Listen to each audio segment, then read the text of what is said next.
दाह संस्कार के बाद क्यों श्मशान की तरफ पीछे मुड़कर नहीं देखते, जाने कारण। गरुड़ पुराण में जीवन मृत्यु से संबंधित कई रहस्यमयी बातें बताई गई हैं। इसी क्रम में बताया गया है कि आखिर क्यों दाह संस्कार के बाद परिजनों को श्मशान घाट की ओर पीछे मुड़कर नहीं देखना चाहिए। वीडियो में आगे बढ़ने से पहले हमारे YouTube चैनल जीवन ज्ञान संगम को लाइक सब्सक्राइब करें और कमेंट में जय श्री राम लिख दे, आपका कल्याण ही कल्याण होगा। गरुड़ पुराण हिंदू धर्म के महत्वपूर्ण ग्रंथों और 18 महापुराणों में एक है। इसमें भगवान विष्णु के प्रिय वाहन पक्षीराज गरुड़ ने उनसे जो प्रश्न किए हैं, श्रीहरि ने सविस्तार उसका उत्तर दिया है, जिसे गरुड़ पुराण कहा जाता है। जीवन और मृत्यु दोनों ही ऐसा सत्य है जिसे कोई टाल नहीं सकता। धरती लोक पर जिसका जन्म हुआ है उसकी मृत्यु भी निश्चित है, लेकिन आमतौर पर लोग मृत्यु के बारे में बात करने से भी डरते हैं या कतराते हैं। शास्त्रों में कहा गया है कि मानव शरीर 5 तत्वों पृथ्वी, जल, वायु, अग्नि और आकाश से मिलकर बना है और इसी में मिल जाएगा।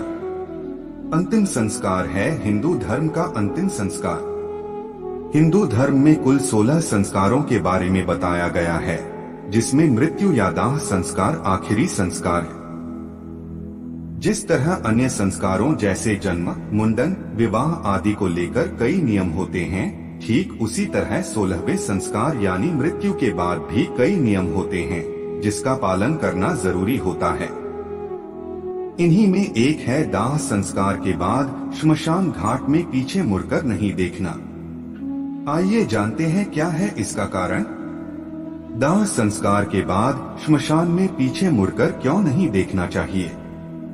दाह संस्कार के बाद भले ही शरीर जलकर भस्म हो जाता है, लेकिन आत्मा का अस्तित्व वही रहता है, क्योंकि भगवान श्री कृष्ण द्वारा गीता में कहा गया है कि आत्मा को ना तो कोई शस्त्र मार सकता है, ना पानी डुबा सकती है, ना ही अग्नि उसे जला सकती है और ना ही कोई हवा उसे सुखा सकती है। आत्मा अजर, अमर और अविनाशी है। गरुड़ पुराण के अनुसार परिजनों के साथ ही आत्मा खुद भी अपने अंतिम संस्कार की सारी क्रियाएं देखती है। गरुड़ पुराण में बताया गया है कि मृतक का अपने परिजनों के साथ मोह रहता है और इसी मोह से ग्रस्त होकर मृतक की आत्मा परिजनों के आसपास भटकती रहती है। यदि मोह का बंधन नहीं टूटा तो आत्मा को परलोक गमन करने में परेशानी होती है। इसलिए ऐसी स्थिति में मोह का टूटना जरूरी होता है। श्मशान में पीछे मुड़कर देखने से आत्मा का नहीं टूटता मोह। मृतक की आत्मा और परिजनों के बीच इसी मोह रूपी बंधन को तोड़ने के लिए कि दाह संस्कार के बाद परिजनों को पीछे मुड़कर नहीं देखना चाहिए। अगर परिजन दाह संस्कार के बाद पीछे मुड़कर नहीं देखेंगे तो आत्मा को ऐसा प्रतीत होगा कि अब उसका इस लोक में समय पूरा हो गया और वह दूसरे लोक में चली जाएगी। मृतक की आत्मा का परिजनों के साथ मोह तोड़ने लिए इसके अलावा अन्य कई कर्मकांड भी 13 दिनों तक किए जाते हैं। आज के लिए बस इतना ही। मिलते हैं न्यू वीडियो पर। जय हिंद, जय भारत।